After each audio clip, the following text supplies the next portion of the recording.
Oh my goodness, you won't believe your eyes when you see this astonishing architectural wonder.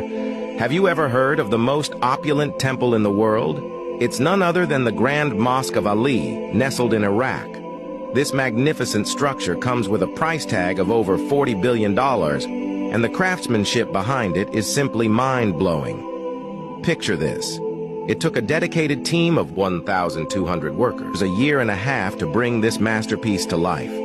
What makes this mosque even more jaw-dropping is the extravagant use of materials. The exterior glistens with 46 tons of pure gold and shimmers with a mesmerizing 100 tons of crystal. But wait, there's more.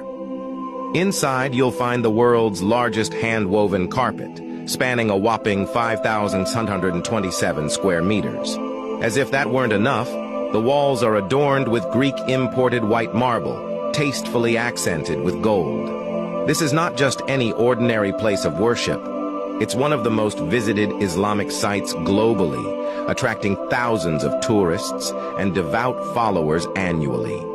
As you step inside, you'll be transported to a world of divine symmetry and immaculate beauty, where words can hardly describe the overwhelming awe you'll feel. It's a testament to the grandeur of our world. The Grand Mosque of Ali truly stands as a testament to human ambition, devotion, and the incredible potential of architecture. Now, if you ever get the chance, would you go and witness this marvel in person?